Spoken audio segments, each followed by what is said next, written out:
Pastor, quais são os erros que um adorador deve evitar? Seja fora da plataforma, seja na plataforma. Primeiro erro é ele se desconectar da fonte.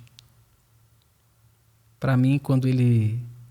Assim, vocês já devem ter ouvido quando um guitarrista ele vai lá e solta um riff de um rock, assim, né? De um U2, por exemplo. O guitarrista sempre ele vai ter uma banda predileta. Eu não vejo problema nele ter referências musicais e ele estudar, não vejo problema. Mas quando ele se desconecta da verdadeira fonte, seja o músico ou seja o cantor, esse é um grande perigo, é um grande problema. O segundo é ele achar que ser músico é um... Com licença, tá? Claro, com claro. todo respeito. Mas é o músico achar que ele é um crente à parte da igreja. Né? Então, quando ele acha que tá todo mundo limpando o chão, ele não precisa porque ele já toca a bateria. Então, a função dele é tocar a bateria. Eu lembro que a gente fez um acampamento uma vez, 2011. E aí a gente estava terminando tudo. Aí, para terminar o acampamento, carrega coisa, pega, limpa e tal. E eu sempre liderei pelo exemplo, né? Vamos fazer junto, então vamos carregar. E aí um músico encostadinho assim na parede e a gente vai e volta. E ele lá naquele lugarzinho encostadinho, a gente vai e volta, carrega, não sei o quê.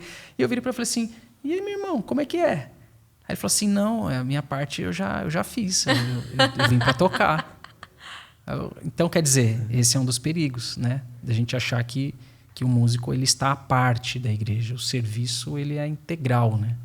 O serviço ele é integral. Se a gente tem um ministério que tem condições de ter pessoas que vão limpar, tem pessoas que vão montar o som, vai ter um técnico, amém, glória a Deus, mas nem todo lugar vai ter. Né? Então, esse é um dos perigos. E linkado ao se desconectar da fonte, é ele esquecer da Bíblia, esquecer da palavra de Deus. Né? Então, eu gosto de cantar várias canções que, no fundo, eu vivo um conflito dentro de mim, entendeu? Sim. Mas o pastor é mais chato nisso. O pastor é mais chato de cantar algumas canções porque ele vai estudando, ele estuda tanto que aí ele fala, puxa, mas essa música não tá batendo. Então, às vezes eu canto, entendeu? Mas, assim, tem muitas coisas que não dá pra gente cantar. E por quê? Porque a gente não está conectado com a palavra. Então, é importante a gente ter a Bíblia ali como a nossa única regra de fé e prática e a nossa inspiração também de louvor e adoração.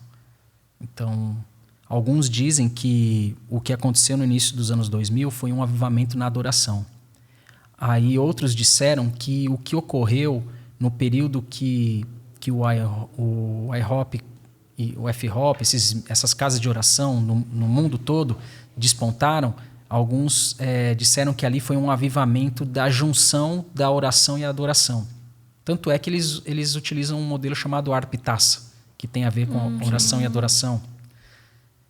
E depois de um tempo, algumas pessoas começaram a migrar de igrejas procurando lugares onde elas pudessem estudar a Bíblia mais. E aí alguns começaram a dizer, agora é um movimento, talvez, de um avivamento da palavra.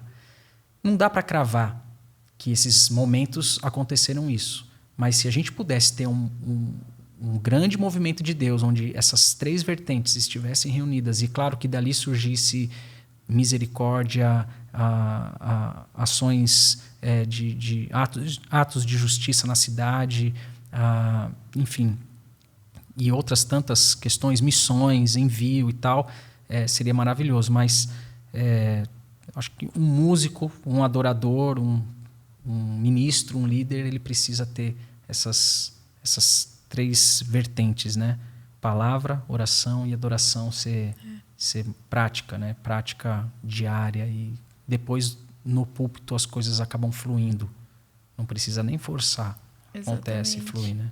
Porque é o fluir daquilo que você já vive na sua vida, né? Acaba sendo um reflexo, né? Não precisa ser um